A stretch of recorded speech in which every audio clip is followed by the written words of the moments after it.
All right. So imagine this. It's 2016, and there's a major IT migration. It's a few minutes after midnight, and the technical lead, Steve, is calling his program manager, Robert, and he's saying like, "Oh, Rob, we have a problem. We're not gonna make it. We are drowning in a cascading errors and mistakes. We're not gonna make it." This is a major program, 600 people working in this project, 6 years working towards this day. They were developing different puzzle pieces, and now they are not fitting together. I have to say, it's just the dress rehearsal, luckily, because would this have been the actual performance, the actual cutover, this would have been bad. So now the program manager, Rob, had to decide whether he would like to hide the mistakes or just go through with it and reflect on everything. They chose to reflect on all the mistakes that there were, and luckily they made it through. So the actual performance was going very well and excellent. That's very good. And I want you to take this away. So I'm showing you the way of how you can learn from mistakes, from irritation, from errors. So you can learn from success critical situations. Welcome to our webinar on how to save tacit knowledge in projects. And my message here is go for your learning culture. Why? Because the learning culture is the fertile ground for every knowledge management in general. And especially if you want to get to the tacit knowledge, you need a learning culture. And who am I to tell you this? Hello again, I'm Victoria Köstner. Thank you for inviting me. I'm very happy to be part of this movement to raise the awareness for tacit knowledge and for the opportunity to talk to you today. What was my way? So I am here today to tell you about this topic. I studied my bachelor in business informatics, and back then I fell in love during the studies with knowledge management. And I firstly focused on the explicit knowledge management.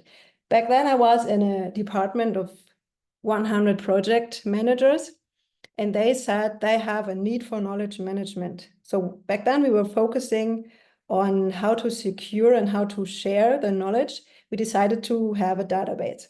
I developed a super duper pure database, and guess what? Nobody used it.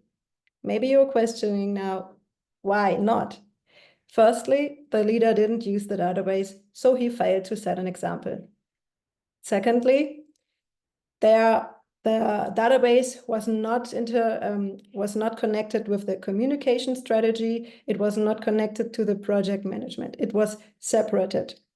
Thirdly, there was no error culture. So the people pretended to not make any mistakes. So why would they write down their experiences in a database? And the last point is, if I'm not a journalist, I did not learn how to write down stories and how to share them. So it would be very difficult for me if I'm just a project manager who wants to do my job if there's a field in the database asking me like, what were the experiences in your last project? I wouldn't know what to do because it's quite hard to get to the tacit knowledge on my own. That's when I realized you can have the best database, but it's nothing worth it when nobody uses it. That was the point when I became more interested in the people than the technology and did my part-time master's degree in business psychology. And then I focused on tacit knowledge, especially in projects, how it's possible to get to it, to uncover it, and to utilize it. After 10 years of project management experience, I'm quite convinced that there is a lot of potential out there to utilize the tacit knowledge from the project members.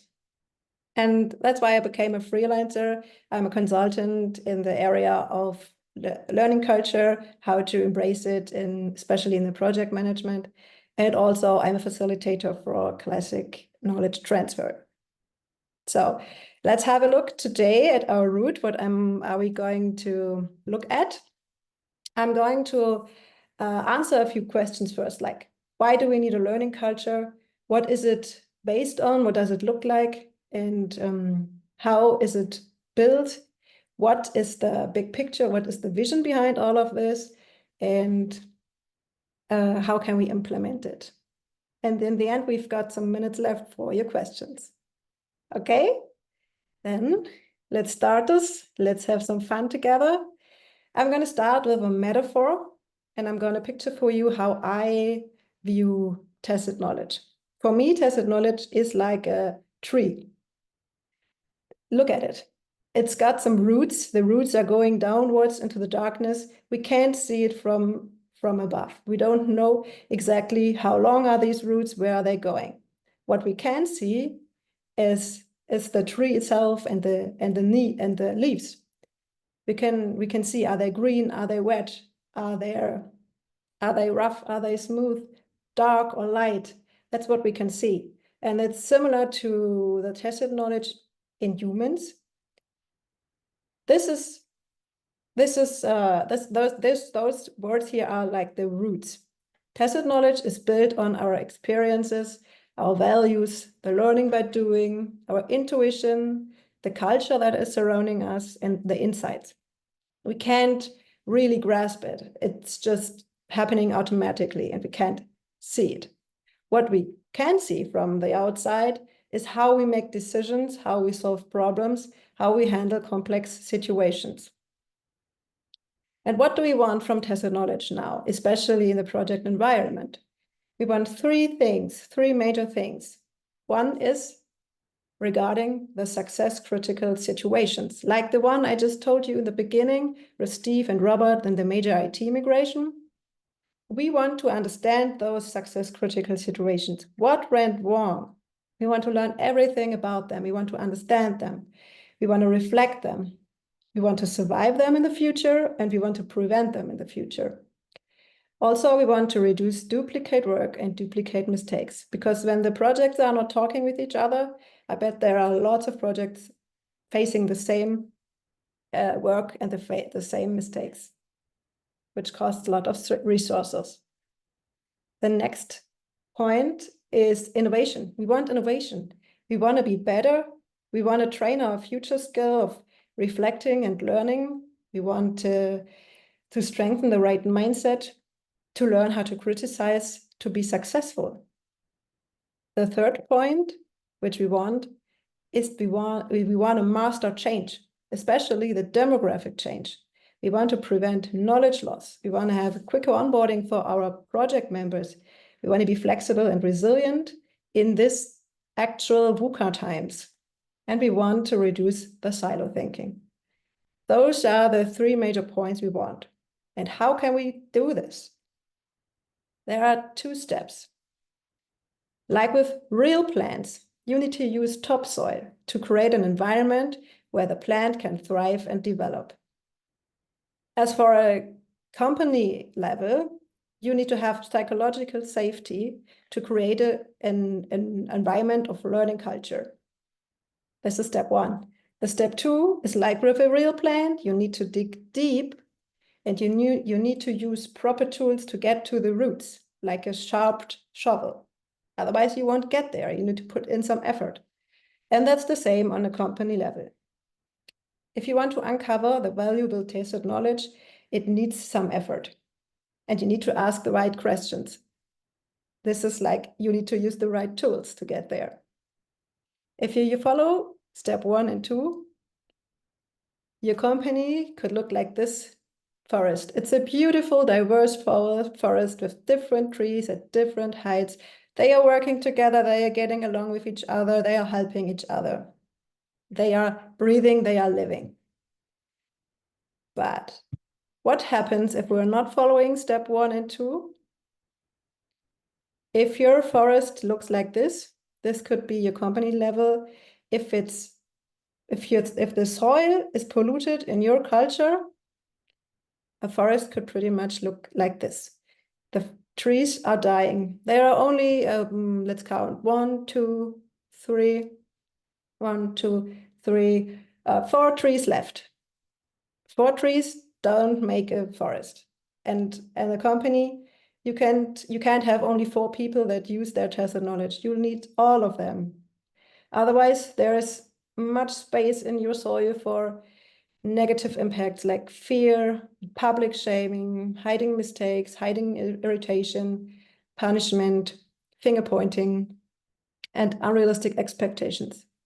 What happens if this pollutes your soil? Could look like this. I bet you know these companies, Kodak and Nokia. They couldn't keep up with the technological changes, with the innovation. VW had to face a major emission scandal. Boeing and NASA, they had serious technical problems which cost people lives, not only once, but twice. And why is that? Because they hadn't had a culture of learning from mistakes. There were always people that felt it in their gut. They had the intuition. They knew something is wrong here. We need to do something about it.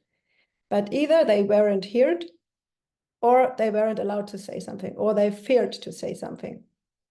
So the fact here is, if we don't reflect and share our tacit knowledge, we don't see what's going on right in front of us, and we will fail to succeed. Not always the consequences are as dramatic as in the slide before. However, there is a study in Germany and says that every 6th project fails to fulfill the promises to the customer.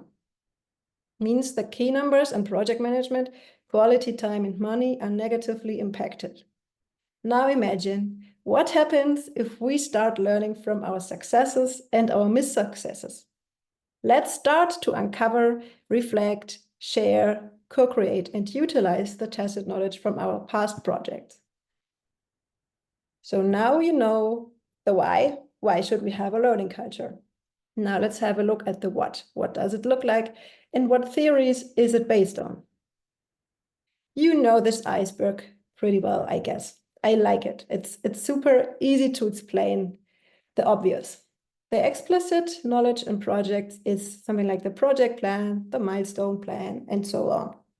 What lays underneath the surface is the tacit knowledge, the valuable knowledge, which is the know-how. How are you handling the project? Your experience-based decision-making, the problem solving.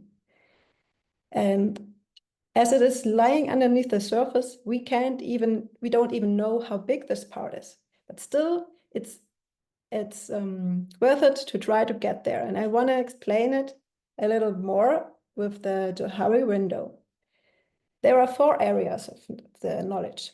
We have the open area, which contains knowledge which is known to myself and to others, like public documentary in the company, which is accessible by every employee.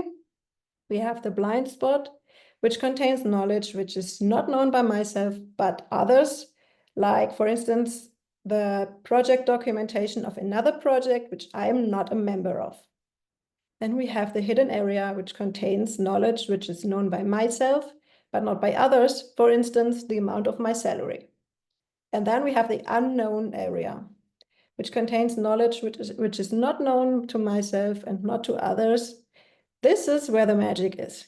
This is the big part under the surface, the tacit part, where we want to go. So we want to uncover small puzzle pieces of this area. Another very important theory I rely on is the Seki model by Nanaka and Takeuchi. I don't want to explain this right now very detailed because I guess lots of you already know it. I just want to let you know where is the impact field of my work, of the learning culture in the project environment. So Nanaka and Takeuchi, they say that the mode of knowledge can change, can vary. Like the tacit knowledge can become explicit and vice versa. Based on this theory, we are looking at the E, the externalization, at the S, the socialization. We are going to have a deeper look at this, how we can implement this in a learning culture on the next slides. Additionally, another very important theory is the one by Argyris and Schoen about organizational learning. So they say, if there is a mismatch in the result, something is different than we expected, we need to reflect on it on different levels. So we reflect on it in the first loop. We reflect the actions. What did we do to get here? Okay, we can adapt something, but that's not enough. We also need to reflect in the second loop the goals and the values we had behind the actions that led us to do the actions to get this result. And in the third loop, we are going to reflect the whole learning process. Did we look at every single part of the process, or do we need to adapt something? So those three theories we just saw, those are the basis for the work I'm just about to show you. Let's have a look at the ideal life cycle of tacit knowledge in projects. So we have here, let's say we call him Peter. Peter is a project member. He collects valuable experiences during the project. And then he's like, oh, that was a critical experience. I need to reflect on it. I need to uncover the tacit knowledge. So he does that. And then he's like, okay, this was interesting. I want to share it with others. And also, I would like to know what kind of experiences others had. So they meet, they talk about their experiences, they gain new insights in this point, get back to their workplace, and now they integrate the new insights into their daily work routine and share it with their colleagues. After a time, it begins again, because after a time, Peter collects even newer experiences in the projects and so forth. Let's have a look at how this is in most of the companies. It ends here. Peter collects the valuable experiences and that's it. Nothing is done about it. And the potential of using this tacit knowledge is wasted. So what can we do now? We intervene on this level with the uncovering part, the externalization through reflection. So we will reflect on the tacit knowledge. And on this level, the socialization part, we bring people together and they share what they reflected on. Okay, now you see the symbol up here in the corner, the camera. This means I like to invite you to take a screenshot from this slide, and there are several coming now. So you have at the end of the webinar, like a few tips for yourself, how you can go forward with your own learning culture, okay? So every time you see this symbol, you can take a screenshot. Okay, now we know what theories this learning culture and project is based on. Let's have a look at how it looks like. To do that, first of all, I need to clarify the terminology with you because there are several terms used synonymously.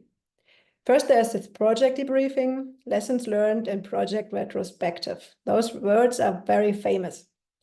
Normally, the lessons learned is a small part of the project debriefing, and this whole thing is more of a data numbers thing. They are looking at collected data, and the retrospective is separated from this. More likely, they look at the past experiences and obstacles, also on a culture and a team level. I would suggest for you to have a mix of it to cover everything up. And this is how it would look like. The ideal composition, how I like to do it, is the project debriefing with 3 parts. I added the part transfer.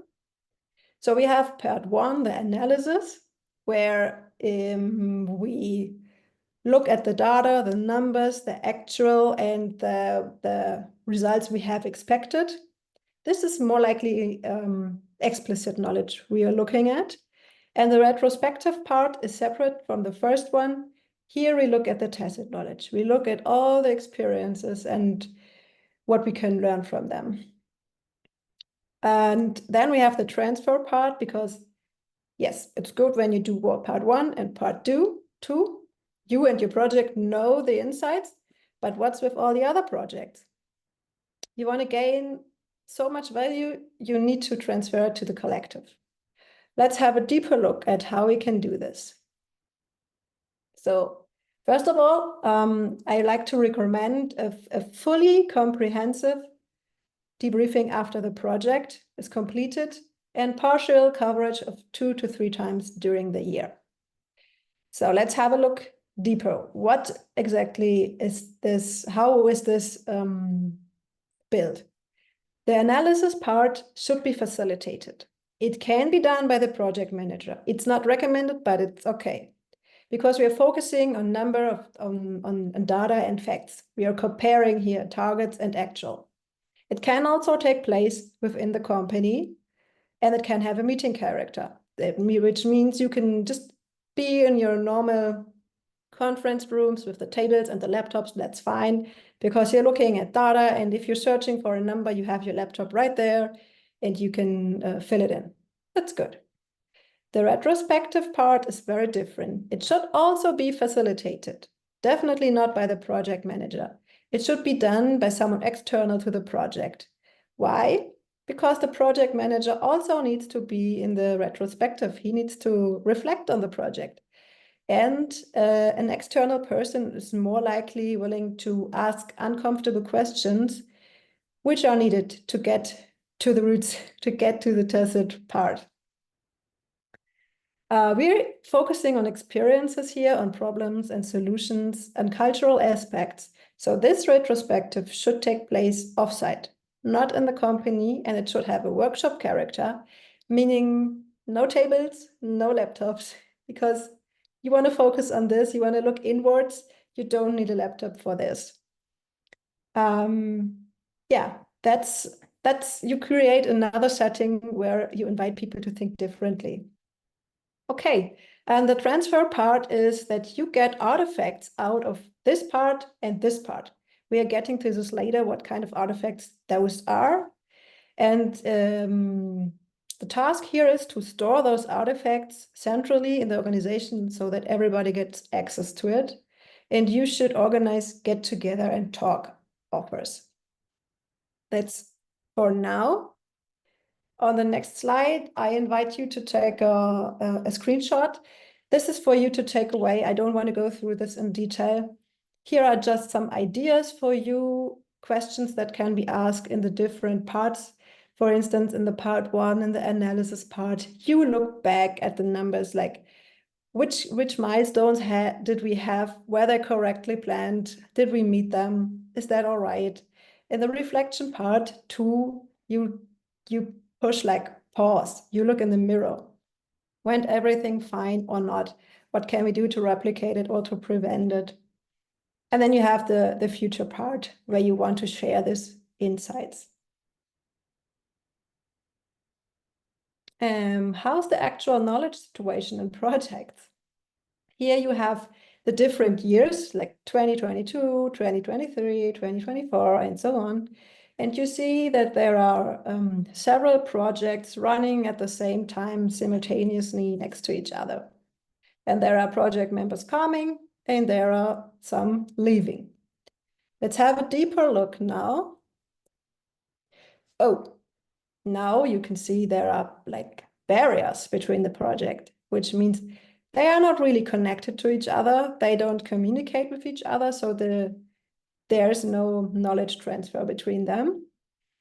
Also, if a project has a shared database where they share the milestone plan and the project plan, sometimes because of regulatory and safety structures, it's just allowed to have this database during the project. And after the project is completed, there is this log sign. The database is closed and the information is gone.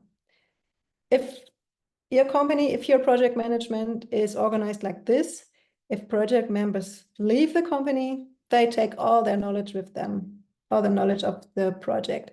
And let's say in 5 years, a client, like here, a client comes and wants a similar project that you had already in 2022.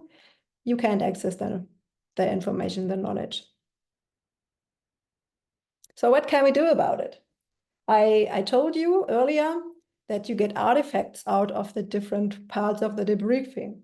So in the analysis part, you should think about what is the least minimum of information that we can give out to the other employees. Like, for instance, who was the project member? What was the goal? When did it start? What were the milestones? And so on. So it's you build a project profile during this part and you uploaded it. You upload it into a shared database. And this is something you need to implement in your project management processes. So every project does this analysis part after the project is completed.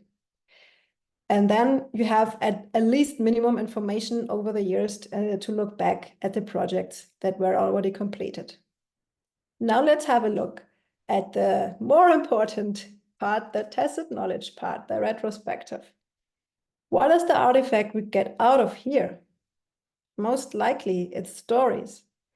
Stories is the way we transfer knowledge from generation to generation since human history. But since we have the internet, the computers, the databases, we think that we need to put everything in there because it's more easy to share it. But no. And I'm going to give you an example. Why not? Do you know the stories of the 3 little pigs? If not, I'm going to tell you. So there were the 3 little pigs. And once they were grown up, their mommy said, okay, you go out in the world. Every one of you needs to build his own house. So the first pig goes and he's very quick. He builds a house out of straw. The second one builds a house out of wood. Also very quick. The third one, he thought about it. He took some time. He put in some effort. He was patient and he built a house out of brick. And one day there was a wolf. He was very hungry. He wanted to eat all the 3 pigs. He started with the straw house. Very easy. Within a second, he destroyed it. Then the wood house, also kind of easy. He destroyed the house. The 2 pigs flew to the third one and to the brick house. The wolf was outside the brick house. He was trying to get into the house. He was trying to destroy it, but he hadn't had a chance against the brick. Still, he was there trying to plan a vendetta.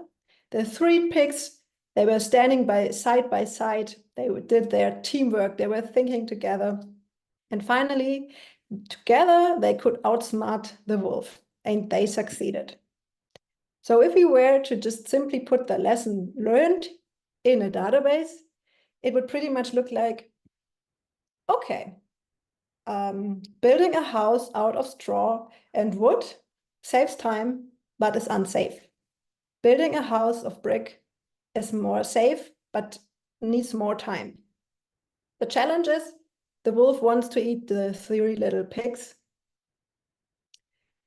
but can't do it because of the brick house. So the bottom line would be brick is the better choice of material. But there's something missing in the story, isn't it?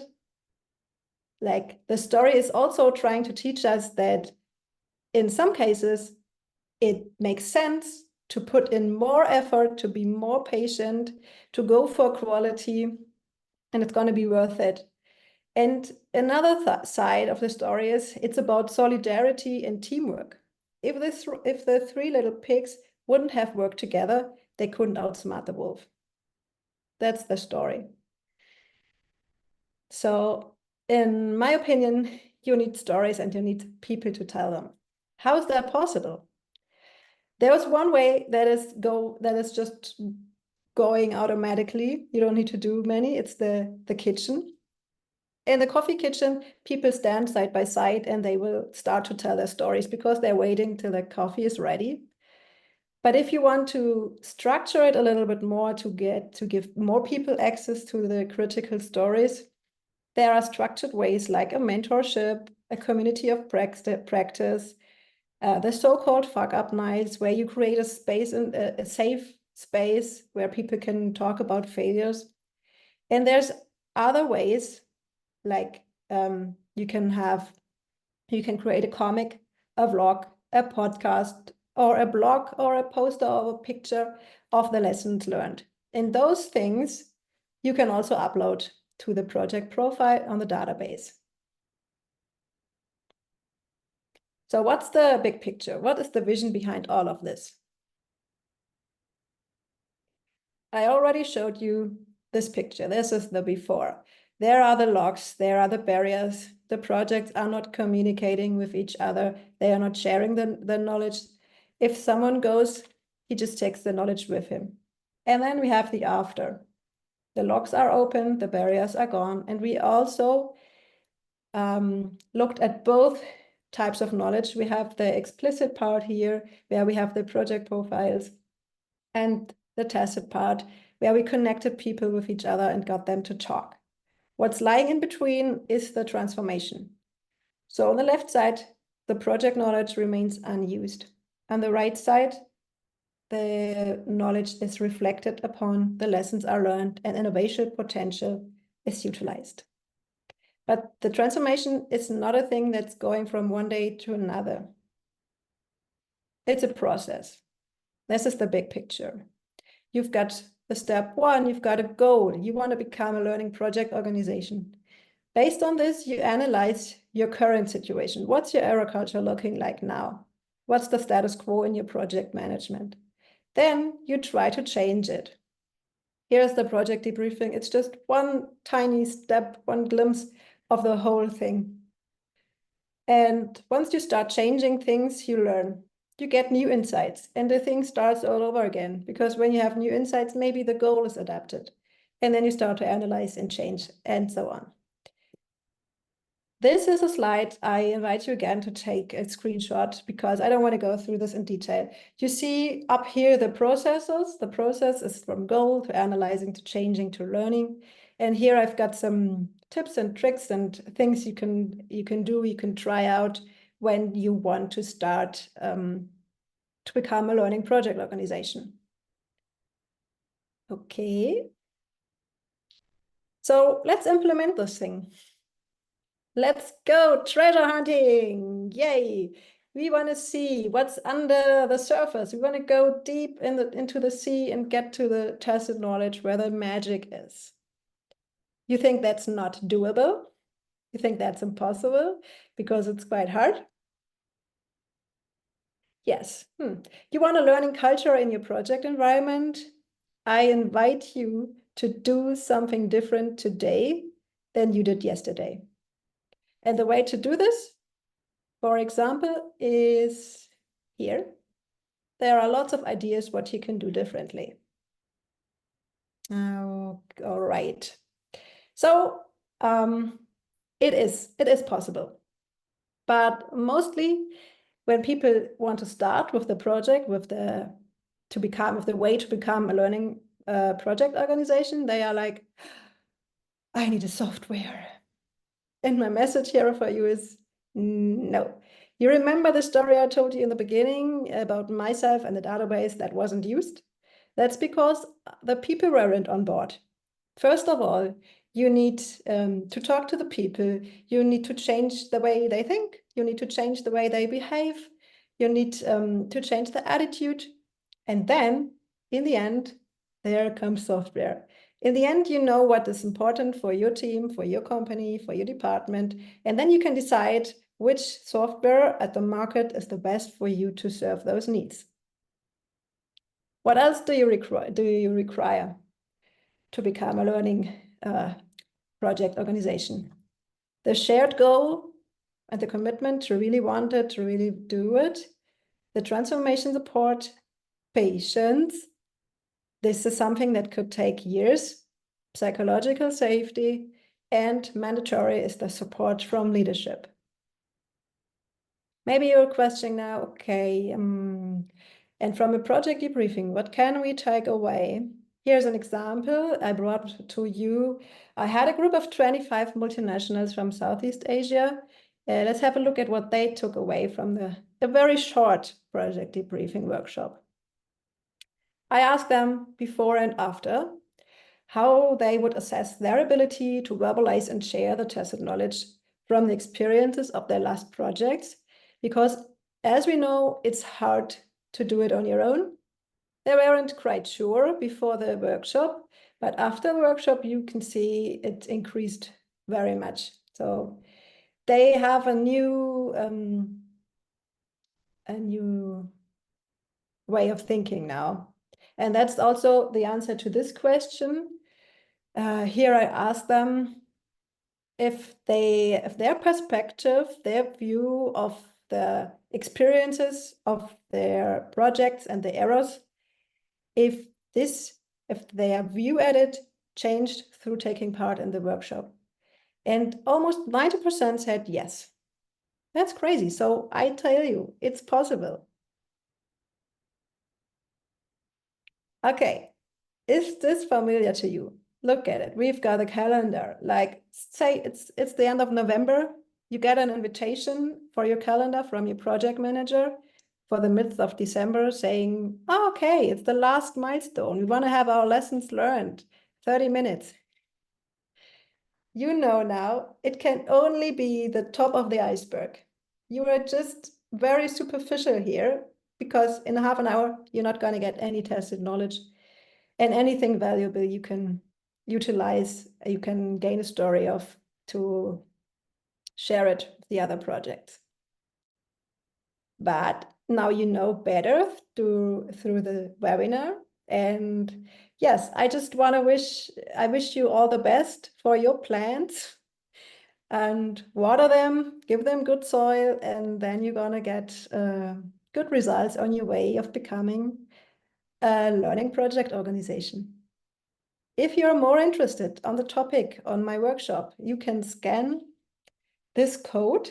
It leads you directly to the paper from 2019.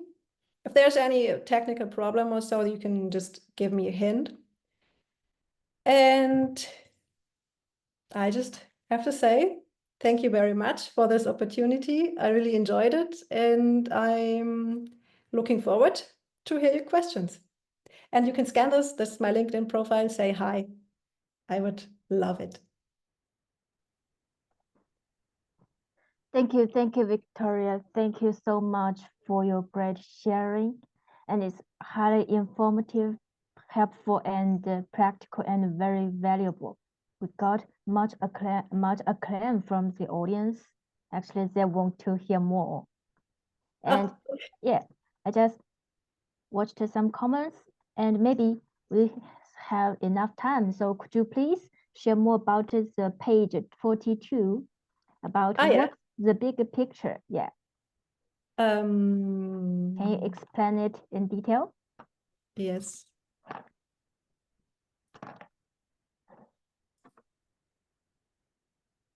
Yes, you mean this? Yeah. No, next page. Yeah, this page. Okay. So yeah, how would we start? If we have the goal to become a learning project organization, we need first to develop a vision, because this is not only influencing one department or one team, it's influencing the whole project management organization, which could contain lots of people. So you have to design for yourself what is success in this topic. If we become a learning project organization, how would we know that we are successful? This is different for every company. So you have to define this for you. Also, you need to define the required task for your fulfillment. And to establish a corresponding task force, you need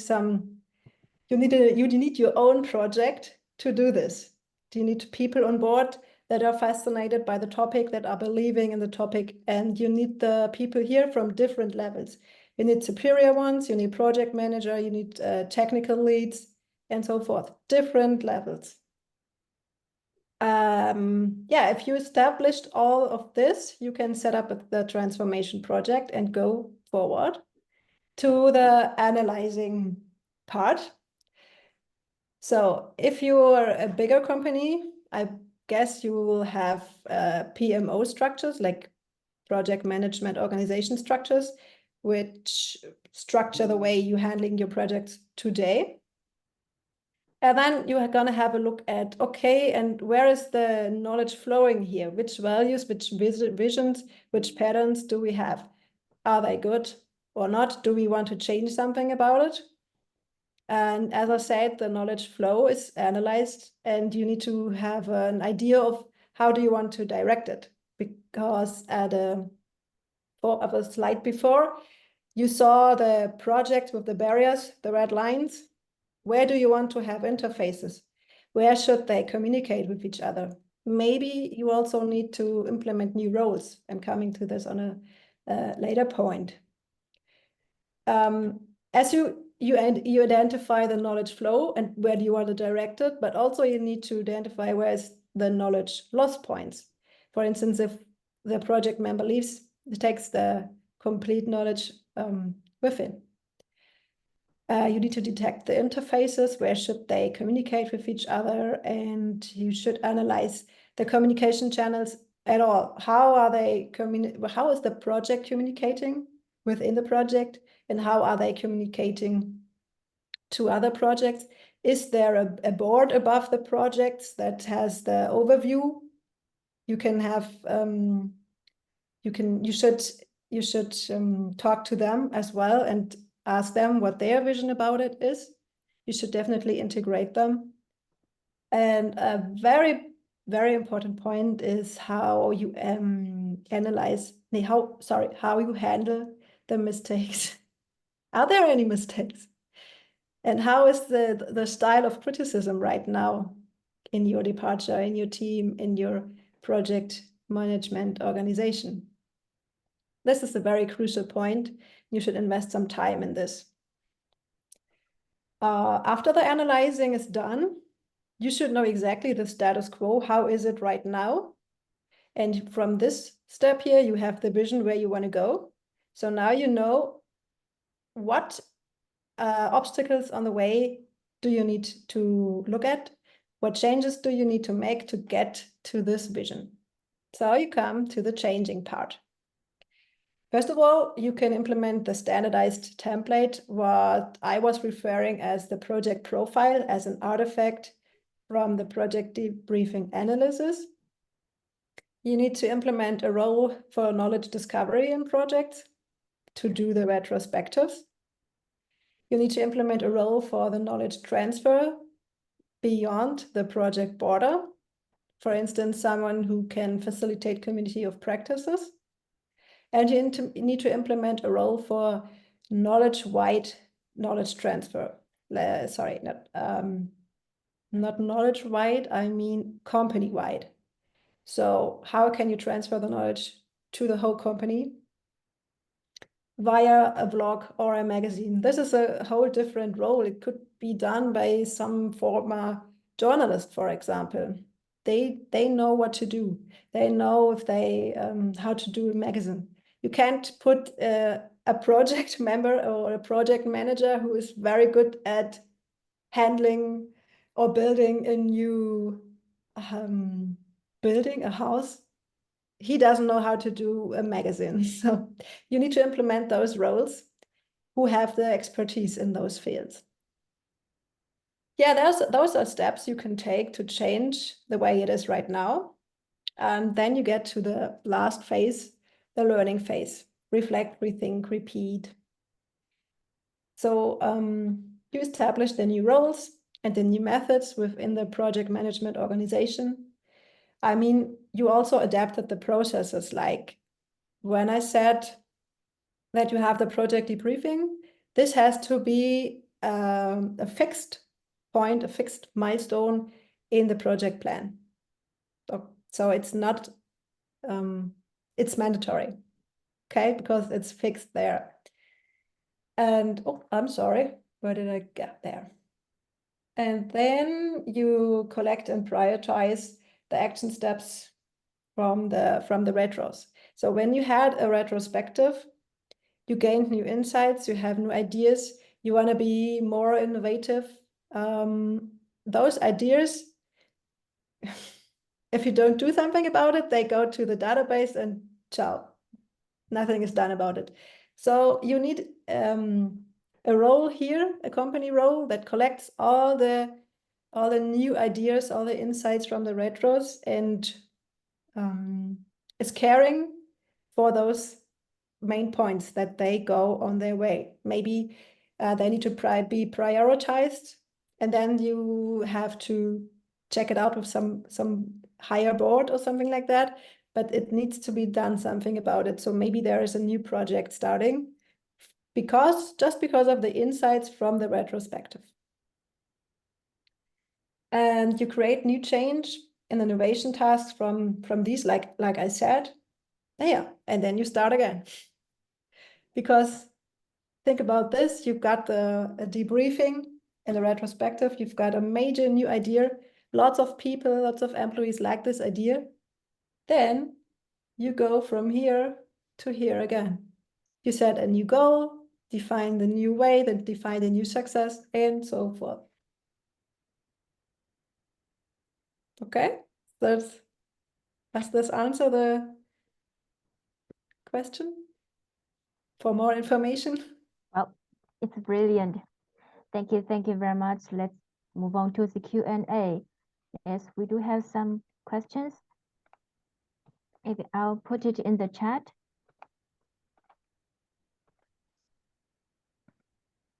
Here's the question. Thank you for sharing.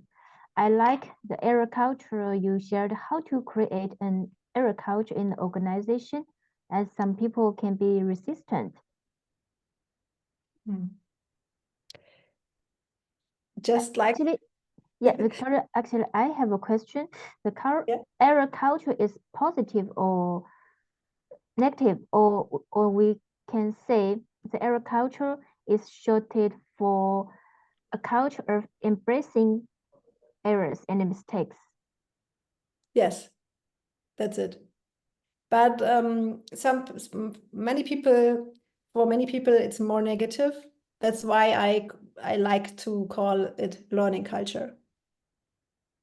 Yes, you're also looking at the mistakes and the errors, but the main goal is to learn from it. And if you're just simply calling it error culture, the focus is on the error, not on the learning. Yes, yeah. So the question is how to create an error culture in the organization.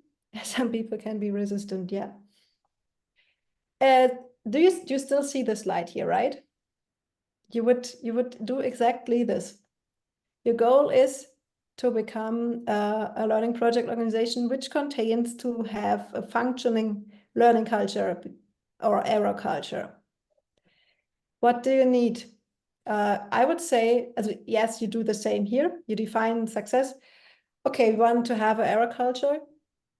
If we say have a functioning error culture in 2 years, how would we know that?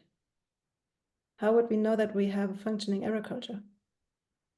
Okay, we would say there's no finger pointing, people can speak up, superiors are interested in what the lower levels are saying, and so forth. The main point in the beginning that you need for error culture is the superior level. You need the leaders to be an example. Otherwise, it's not working. So if you want to start this thing, yes, there's a whole project behind this, but little steps by leaders would be to, just tell their own stories. If they are failing at some point, they can tell it. If they set an example, the other colleagues will see, okay, now I see we can talk here with each other, and that's okay. And then the others will follow.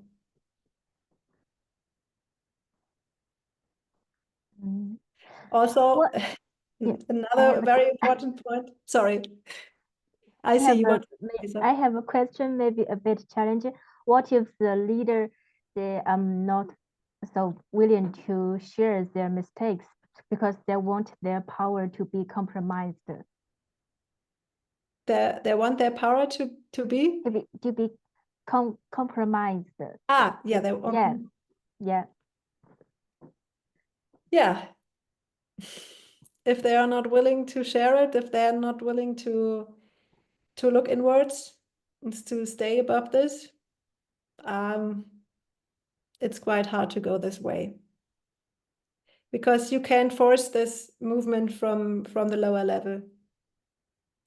It has to be decided in the upper levels, that all of the company are on the side. They know the reason why they need to do it. They know why they need to face their mistakes. And this is the only chance. Also, the leaders want to go this way. Yeah, thank you. I think maybe executive coach or mentor can work for the leader to have a change. Yeah, that's a good point. Thank you for that. Yeah, exactly. Yeah, thank you. Yeah. Let's move to the next question.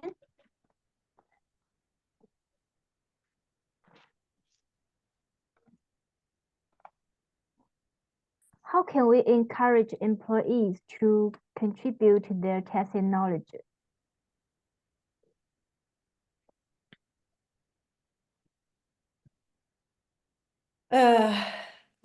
This all going in the same direction.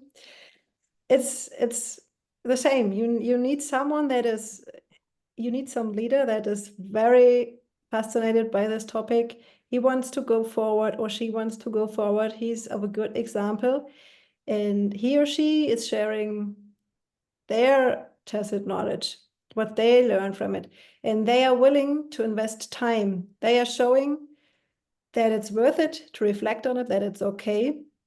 And if they do it, the others will follow. Yeah. So also you need there's one part here. Wait, here. This. Here, talk about it. Also, very important. Like if you have a company magazine, an employee magazine, and people can talk about their stories, what they gained, what kind of new insights they gained through reflecting on their experiences, and other employees are going to read that in the magazine, that has an effect.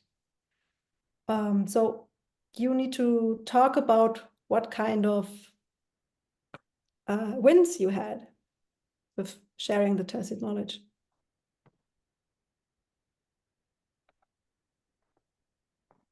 Thank you.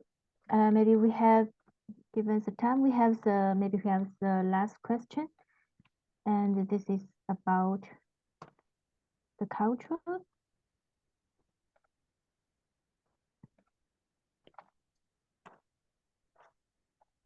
In the multinational company, how do we manage tacit knowledge across different cultures?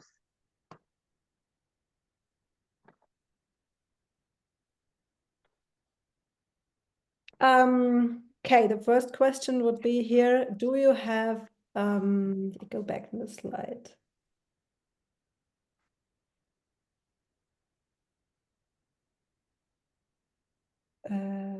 Here.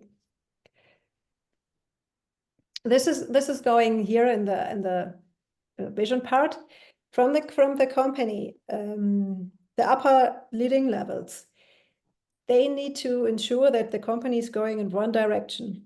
Do they have any values that they like set together, all the leaders, and were describing like, those are the values. We have those 5 values. We are all representing these values. We're going this way.